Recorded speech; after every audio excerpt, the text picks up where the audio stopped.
అందరికీ నమస్కారం. నేను డాక్టర్ రాజేష్ బొడ్డేపల్లి, మిమ్స్ మెడికల్ కాలేజ్లో ఈఎన్టీ సర్జన్గా పనిచేస్తున్నాను. నేను ఈరోజు మీకు చిన్నపిల్లల్లో వచ్చే ఏఎస్ఓఎం అనే జబ్బు గురించి చెప్తాను. ఇది ముఖ్యంగా ఎందుకు వస్తుంది? తల్లులు పిల్లలకి పాలు పట్టినప్పుడు కొంచెం నిటారుగా పడుకోబెట్టి పట్టాలి.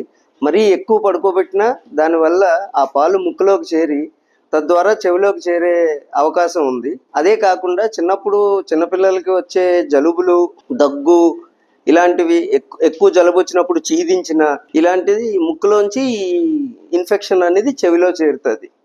ఇది మామూలు ఇన్ఫెక్షన్ లాగా చెవిలోంచి చూస్తే ఏమీ కనిపించదు, కానీ పొర వెనకాల నీళ్ళు చేరుంటాయి, పొర వెనకాల ఇన్ఫెక్షన్ చేరుంటుంది. దానికి మనం ముఖ్యంగా తీసుకోవాల్సిన జాగ్రత్తలు ఏంటంటే, పిల్లలకి జలుబు వచ్చినప్పుడు చీదించకూడదు.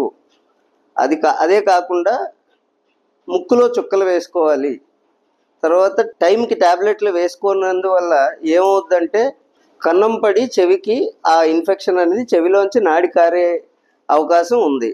చిన్నపిల్లలకి చెవిలోంచి నాడి కారితే మీరు అంత గాబరా పడిన అవసరం లేదు. ఎందుకంటే ఇన్ఫెక్షన్ తగ్గిస్తే అది ఆ చెవికున్న కన్నం అనేది, రంధ్రం అనేది పూడుకుపోద్ది. సో మీరు ఇలాగ ఎప్పుడన్నా పిల్లలు చెవి నొప్పితో ఏడుస్తున్నారు, మీకు చెవిలో ఏమీ కనిపించట్లేదు అంటే అది ఏఎస్ఓఎం జబ్బు అయ్యి ఉండొచ్చు.